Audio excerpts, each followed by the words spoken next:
সম্প্রতি পররাষ্ট্র উপদেষ্টা বলেছেন যে জাতিসংঘ যদি চায় তাহলে বাংলাদেশ মানবিক করিডোর দেবে, এটা তাদের সিদ্ধান্ত। আমি বলতে চাই যে ডক্টর মোহাম্মদ ইউনূসের সাথে যদি বাংলাদেশের একটা হৃদয়ের করিডোর করা যেত তাহলে খুব ভালো হতো। বাংলাদেশ যে অবস্থায় আছে, বিগত সময় যে অবস্থায় সে দাঁড়িয়েছে এবং উনি যে সময়টাতে বাংলাদেশের দায়িত্ব পেয়েছেন, ওনার আসলে বাংলাদেশকে নিয়ে অনেক কিছু করবার ছিল, করতে পারতেন।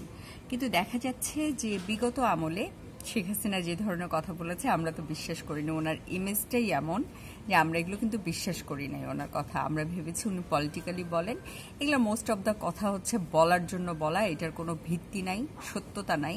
কিন্তু বাস্তবতা হচ্ছে আমরা দেখলাম যে এই অন্তর্বর্তীকালীন সরকার আসলো, ডক্টর মোহাম্মদ ইউনূস আসার পর যেটা হলো যে সেন্ট মার্টিন নিয়ে একটা অনেক গুঞ্জন কথাবার্তা শোনা গেল। এখন রাখাইন নিয়ে এবং রোহিঙ্গা ইস্যুতে অন্যরকম পরিস্থিতি আমরা দেখতে পাচ্ছি। তো আমার যেটা মনে হয় যে ডক্টর মোহাম্মদ ইউনূসের যে ব্যক্তিগত ইমেজ আছে সেটাকে উনি কাজে লাগিয়ে বরং বাংলাদেশকে এই ধরনের ঝুঁকি থেকে দূরে রাখতে পারতেন।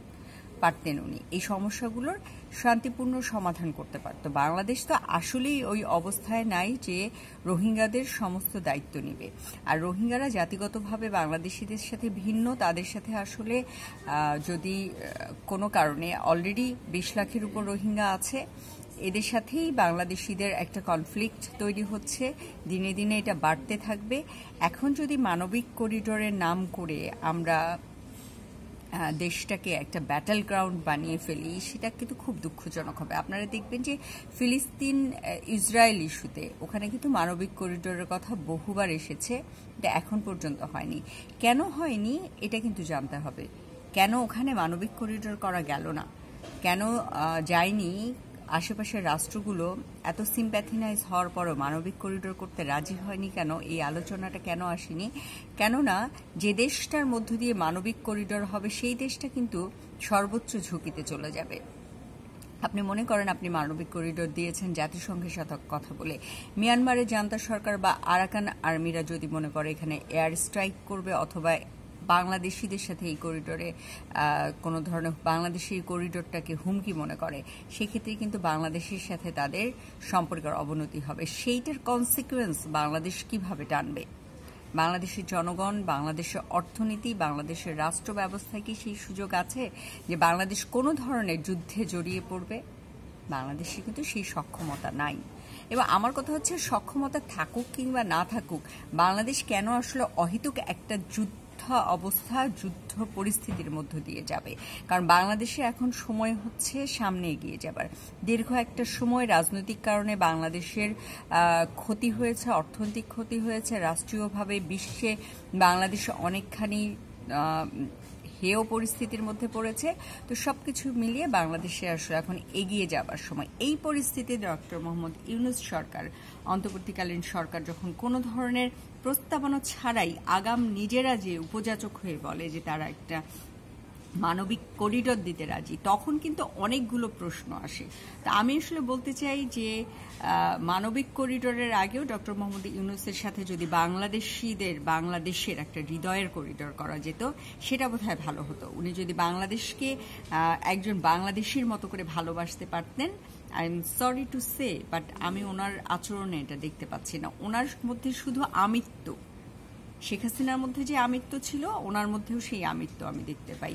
উনি কত বড় মাপের একজন ব্যক্তিত্ব, কত বড় অর্থনীতিবিদ, কত বড় নোবেল লরিয়েট, এটা প্রমাণ করতে উনি যতটা ব্যস্ত, উনি কিন্তু ততখানি বাংলাদেশের তরুণ সমাজ কিভাবে এগিয়ে যাবে, বাংলাদেশের তরুণ সমাজের কর্মসংস্থান, শিক্ষা, চিকিৎসা, বাংলাদেশের নিরাপত্তা, বাংলাদেশের রাজনৈতিক পরিস্থিতি কি হবে, এটা নিয়ে ব্যস্ত না।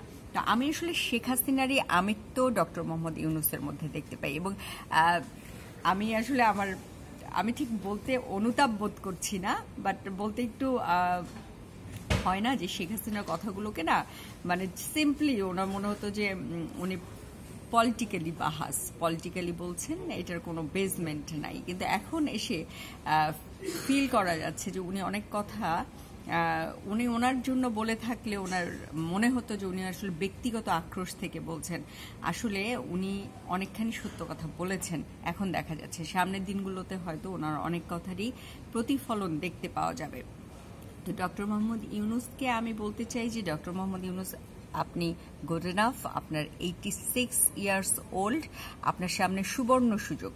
বাংলাদেশের সামনে কতটুকু সুযোগ আছে তার থেকেও বড় সুযোগ হচ্ছে আপনার সামনে আছে, যে আপনি নিজেকে বাংলাদেশে একজন একটা ভালো ওয়েল উইশার হিসেবে প্রতিষ্ঠিত করতে পারেন, বাংলাদেশিদের সামনে নিজেকে তুলে ধরতে পারেন, একজন বাংলাদেশি হিসেবে মাহাথির মোহাম্মদ বা লিকওয়ান হয়ে যেতে পারেন।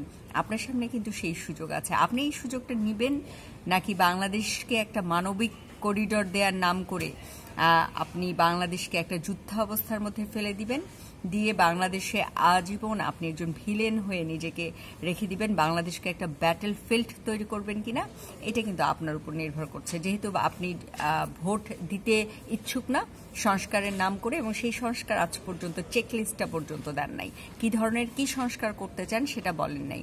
তো আমি বলবো, আপনাকে অনুরোধ করব, এই সুযোগ হেলায় হারাবেন না, একজন মাহাথির মোহাম্মদ বা একজন লিকওয়ান হয়ে ওঠার চেষ্টা করেন। সেটা বোধহয় বাংলাদেশিদের জন্য এবং আপনার জন্য ভালো হবে।